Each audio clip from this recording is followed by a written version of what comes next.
Hello, crime scene unit. Welcome to another riveting episode of Crime Scene Knits, Just the Crafts, ma'am. My name is Heather, and this is my crafting show that I make. Welcome. For any returning viewers, you are returning and therefore know where we have been. And if you are new, hi.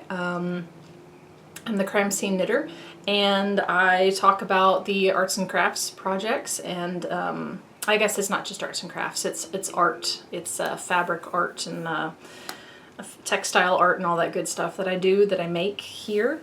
Occasionally I will bring up a non-textile related art or like a book that I'm reading that I like, but for the most part it's just yarn craft. So hello.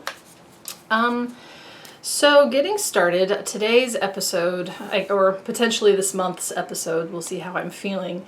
I wanted to show you guys my haul from the yarn crawl. We just had the yarn crawl here in DFW several weeks ago. And I put up the footage during the crawl of my experience going to all of the stores. That is my most recent episode, if you're interested in it. I have not put up my purchases. So I was trying to do all in one with that episode, but the battery died in the middle of it and I just had to scrap the parts that I was, showing yarn and put just the store footage up. So here we are back again. I've kept all of my purchases in a bag set to the side, ready for this purpose. So my first stop was to U2 Yarn. They have their own line of yarn, and I got 2 skeins of this sort of bone white sparkle yarn. And I don't know if the camera is going to capture the glitter aspect of it, but I bought these and I've paired them. Oh, excuse me, I bought 3 skeins of that. It's a classic knitter thing. I don't even know how much yarn I bought. All down here in my bag. Okay, so I have 3 skeins of this, and I'm very excited to make a vest or a top or something. I also purchased from that store some of the Kid You Not base in this really beautiful blue green color, kind of a turquoisey, and I think that together those colors are going to wind up being really, really beautiful. I don't know that I'm going to hold the mohair throughout. I may just do stripes, something like that. So I got no idea what I'm making with this. Literally, I walked in right through the door, and if you look at my footage, you'll see it in the basket right at the doorway. And this is not my plan. This was not my plan for purchasing at that store. I knew I wanted to purchase at that store. I had a plan as to what sort of tones I wanted to shop for. Greens, in case anybody is wondering what my favorite color is. Green. And that's not what happened immediately. However, I did work my way back around to green because they had a sale bin, not a bin, but like a shelf in the back, and I caught these lovely skeins for very, very cheap. They are originally priced at $25.50. I do not think that's, I didn't pay that. I think I paid maybe half that, like maybe it was 40% off. It's in the footage, y'all can look back. But this is the Mountain Meadow wool, Touch the West. Ooh, it's like Skittles, Taste the Rainbow. And I do have plans with this yarn. I have an ill-fated shawl that I've been trying to start for a while now, been trying to find the perfect shade of green, and I'll buy shade of green and it's not the right shade of green when I start knitting it, so then I'll go get another shade of green. And I'm thinking at this point I just need to like get on with it. So that's what these are going to go to in theory. I haven't laid out all of my colors and thought about it yet. Okay, one of the other stores that I went to was, let's see if I can remember, Lone Star Yarn. And the only thing that I bought from Lone Star this year was stitch markers. And they're so cute. It came in this really adorable little floral drawstring bag. And they are these teeny weeny little gnomes. I'm going to try to hold them up all at once so that you can see them. Excuse me while I organize my gnomes. This one, oh wait, that one's got a bigger card. And, okay, no, he's backwards. The coordination involved in this, I hope you all appreciate. Okay. So look at how cute those guys are. I love gnomes, and when I saw them, I'm like, I need the whole set. I have to have all of them because they're so stinking cute. Handmade polymer, and the maker is Mama Linda Designs. So that's cute. I'm sure she had other stitch markers on the little rack where I found these guys, but I have eyes only for the gnomes. So I bought that from there. I went to On the Lamb, which is one of my favorite stops, not only because I love the store, but also because it is right next to LA Burger, and I love me a cheeseburger. And I got some sock yarn. This is sock yarn that I've had my eye on for a few years, and every time in the past that I've gone to On the Lamb, I've already spent my sock yarn funds, and so I don't wind up getting any. But this year I was determined. I'm like, no, I've wanted that yarn, I'm getting it, and I did. So let's see. I'm going to butcher this. Linus du Nord. It's made in Italy. Infinity sock, and I just love these really punchy colors of the sock.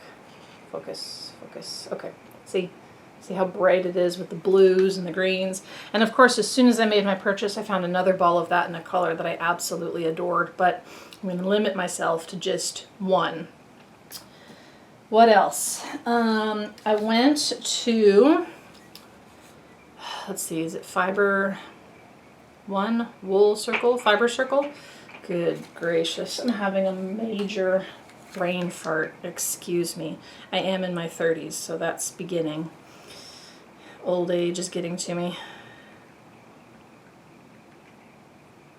Yes, Fiber Circle yarn, okay. Good night, you'd think I'd remember. Anyways, I made a purchase at Fiber Circle. I have some of this yarn in my stash already, but not enough of it to do anything with. So I got a couple more skeins so that I can fade it. So this is a Cascade Sunseeker, which I'm pretty sure is discontinued. It is a cotton yarn, and it's got some glitter, some sparkle to it. And if you ever need a discontinued yarn or color, particularly an acrylic or a cotton blend, Fiber Circle is the place to go because she's got it. So got these two skeins, and I got walked out of there with this nifty needle gauge. I've never seen one like this before, ever. It almost kind of looks like a termite mound. That's my fault for picking the brown one, I guess. But kind of neat, kind of cool. Looks like a weird whistle. So I made that purchase. And then finally, I had every intention of walking out of McKinney Knittery, one of my home stores. I'm kind of smack dab in between two of them, with nothing, because I can go there almost whenever I want to, and I had plans. I planned my purchases this year. However, the sale rack got me. It got me. This is the La Bien Aimée Corey, or no, this is Wensley, excuse me, it's Wensley. And I love that color. I'm obsessed with that color. It's like glowing green. Obviously, I had to have it. I had to. There was only these two skeins in that color. Otherwise, I would have bought a sweater's quantity and completely thrown off my budget. But that's so cute. I should use that for the cover photo. Let's see if I can take a picture.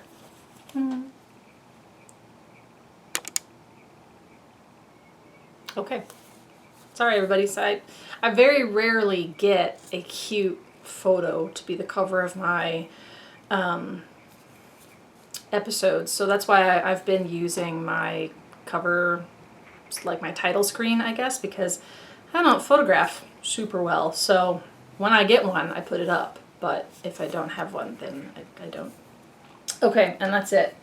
And that is the haul. I also want to dive into just a few whips that I have going, because I want to show you guys my crafty progress on things, but I don't have a ton of individual projects I'm working on right now. There's really just 3.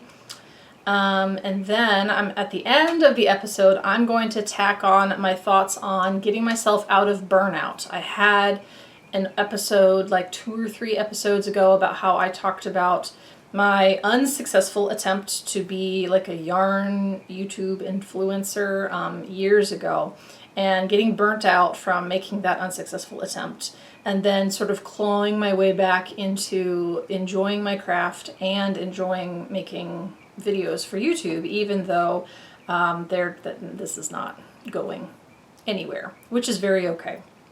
So I was going to, and I was teasing doing like a sister video to that one detailing how I got myself out of burnout, because I think that people would maybe want to hear, or there may be other people in my position that are engaging in social media and you either are trying to make a career out of it and are unsuccessful, or you are engaging in it and you're not sure if you want to make a career out of it or try to do a side hustle with it or anything like that.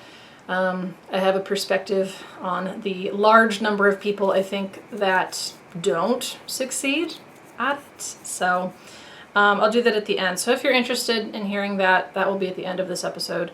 Now I want to show you my projects. So I have a baby shower that I'm not having thrown for me next week. And I decided on a whim, as you do, that this girl needs a baby blanket. So I made this. It's just plain old granny squares connected, and then I'm going to do a frill around the edge. I just started the frill, so I've not gone all the way around the edge yet. And then I'm going to put lily flowers on the 4 corners because the baby's name has Lily in it. And I thought that was pretty. That would be nice. And as a bonus, it's using up stash yarn. And I have so much stash yarn, and I'm trying to bring less in, which is why I was really trying to be strict with myself about the budget for Yarn Crawl, because the less I bring in, the less sits in my craft room, and I'm trying to get more to go out. So it's a whole thing. That'll be another video. So I'm working on that, and I have been working on mermaids for my other friends' children. I am child-free by choice, in case anybody's curious, but everyone around me is not, and I really enjoy making for other people's kids. It's just fun. So this was the first mermaid we started with. She's fun, she's finished. She has a lot of hair. I think I maybe did the wig too thick, but it's okay, it's done. It's on her head now. So then I made this mermaid. This is mermaid number 2 with her short curly blonde hair. That is very labor intensive, but very fluffy. Yes. And I've just somewhat recently, within the last couple of weeks, finished mermaid number 3 out of 4 mermaids. They have many children. The tail is a little bit different on this one, and she's got her little frill and long curly blonde hair, which is incredibly labor intensive. Oh dear Jesus, that took forever. You can't argue with the results though. I mean, it's good. And mermaid number 4. Technically I have started mermaid number 4. Underneath everything. Here we go. Yes. I hope you're excited for nothing. That's as far as I've gone. There's my Loch Ness Monster Stitch Keeper. Yeah, I need to finish that 4th mermaid because we're going to see them. And I know I'm going to get questions from the girls about where are the mermaids. And so I need to get back into that. But I have been completely taken over, body and soul, by this new project. This is my obsession. I have a Ravelry page for it. And I am making a Loch Ness Monster cardigan. You guys, she's done. Nessie, not the whole cardigan. This is not finished. I'm in love. I adore this yarn. I love the color. Of course I would. It's bright and it's green. It's like a scummy green. And then I have this punchy blood orange color for Nessie. And oh, it's so graphic and beautiful. The pattern that I'm using is called Hay Cove. I did not write that pattern, didn't do it, but I did make the chart for Nessie. I have some other color work that I'm just about to start down at the bottom before I do the ribbing. And I'm just so excited about this. I am using La Bien-Aimée Quarry worsted, and I love it. I love quarry worsted. It's rustic enough that it's interesting, you know, texture for my hands as I'm working, but it's not scratchy, I don't think. And I haven't blocked it yet, so I expect that it will maybe bloom a bit. And well, actually I have. I did a test swatch. I'm a test swatcher now. But it does bloom, it does soften. So that's it. That's what I'm working on. I'm mostly excited about my cardigan. We have officially entered the time frame in Texas where it is too hot for me to wear something like that out without sustaining heat stroke. So not thrilled about that, but I'm going to keep posting update photos. Like, that is my darling project right now. I'm so excited to see how the rest of the color work works out, and the fit of the cardigan is phenomenal. I'm going slightly oversized for my body.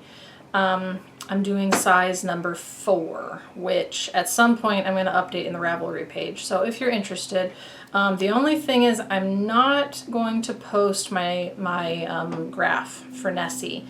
I think that that's mine, and right now I don't want to share. So sorry, but the pattern itself is really, really lovely. I'm enjoying working it. There's a little bit of confusion at some of the areas with the increases and the decreases. But not so bad that I can't fudge it and get it. Anyways, we're not talking about that anymore. We were just showing, those are my projects. You're welcome for getting to see them.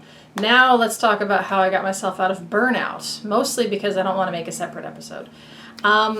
So if you're not interested in that, thanks for hanging out. And if you are, here we go. I guess just the briefest SparkNotes recap. When I started filming pre-pandemic, years ago, God, I'm old. Not really, I'm only 32. I really was captured by the influencers that I saw on TikTok. Wasn't a thing back then, but on Instagram particularly, and on YouTube. I saw these people in the yarn community specifically. Obviously, there's all manner of influencers. I was really, really locked into the niche, the yarn, knitting, and crocheting, making community. I wanted really, really badly to be that. I am in a line of work that honestly is going to burn me out at some point. It is a good and an important line of work, and I care a lot about it. However, being a biological being, I'm already getting tired, and I'm just about a decade in. So I thought, wouldn't it be fun if being an influencer and getting paid essentially to craft on the internet was my second career? Obviously, that's not what happened. I didn't know anything about being an influencer as a job, and I was guessing, and guessing wrongly, and burning myself out by doing too much effort but not enough targeted, tactical, sort of intentional, things to try to grow as a influencer. The other thing is, I don't photograph super well. I'm not the most attractive human being in the world, and you do kind of have to be an influencer, at least a successful one. And as my husband has reminded me, I'm not a natural born entertainer. Just not. It's not who I was born to be. I was born to be weird and in the woods mostly. So needless to say, that whole endeavor kind of collapsed. I got super duper burnt out. It ruined my relationship with my craft. It ruined my relationship with filming. Didn't want to do any of that. Super bad. We left off kind of at the pit of despair in that episode 2 episodes ago that I talked about this. Getting myself out kind of boiled down to three things, I think. One was giving up, or we'll call it strategically walking away from the desire to make a career out of this, because I had to be practical, and I had learned that it's a job. You have to do a job's amount of work. You have to have a job's amount of free time, and you have to put that effort in. And in order to do that, I would have had to walk away from my very, very stable and reliable work that has a pension, and I was unwilling and unable to take that risk. So it just isn't going to happen. Walked away from that expectation. The next thing that I did was I started listening to my body more in terms of not doing things I didn't feel like. And for a long time, that meant not filming anything, ever, for any reason or purpose. Y'all who have been here with me remember we went through multiple very long hiatuses, 2-year hiatus, 6-month hiatus, a couple more months here and there. Like, just, I wasn't putting a lot into the show because I didn't want to, and I was respecting that. And that helped. The third thing I think that I needed was time. I am not particularly neurotypical as a person, and so maybe a neurotypical person would recover from a burnout faster, but I wouldn't. I don't. And it took me years and years to recover with, not doing anything, not pushing myself. If I wanted to film, but I felt sort of the anxiety and the lack of desire, like in my chest, I said, no, I'm not going to film. And I had to do that for years and years. And the final sort of climb out of burnout was that I started getting interested in making crafts again and not just purchasing product to make crafts with. And then once that sprout of my creativity sort of started to come back, and I was making again, and I was making things that I was really excited about that were beautiful to me, then I started getting back into the videos. And now what my podcasting life looks like is really, really different from where I started. I do not have a set schedule. I'm sure y'all have noticed. I do not do show notes, really. I have a greeting for you all, and I give a little blurb about what the video is about, but I don't do links, and I don't list every single thing I talked about, because that makes me tired, and I don't wanna. If y'all want stuff like that, I always say at the end of the show, ask me in the comments if there's something like a yarn or a pattern in particular that caught your eye and you can't find it and you want to, I'll help you out. But I'm not doing show notes anymore. I do the most minimal, bare bones, backyard, unprofessional amount of editing that I can get away with. I will put music in the background. I will punch up the color saturation, and I will clip video clips together. Outside of that, I don't really want to edit. I'm not really shopping for a better editing software. The one I have sucks, but it gets the job done. That's another thing I've done. And I don't see that changing ever. I think throughout this whole process, making the decision that influencing and doing the YouTube thing is not a career for me, and then putting in an appropriate amount of effort for a hobby, this is what this is, into my show, that was the big switch over. So if you are an influencer, if you want to be an influencer, please don't think that you're gonna crash and burn just because I did. My intention is not necessarily to scare people away from trying to do that or be that. I think my perspective is just one of those, it's just additional information for people who have never tried to do this before, or don't know anything, or maybe just need to hear it is okay to fail and to let go and to move on and to morph into a different sort of presence online. So yeah, that's it. That's my great big long story. And that's all I have for you guys. God, it's only been 24 minutes. I feel like we went through that super fast, but analytics tell me that nobody has a super long attention span anyways. So that's it. I'm gonna head out. I hope you guys have a wonderful crafty week, and I will see you on the next one. Okay, bye.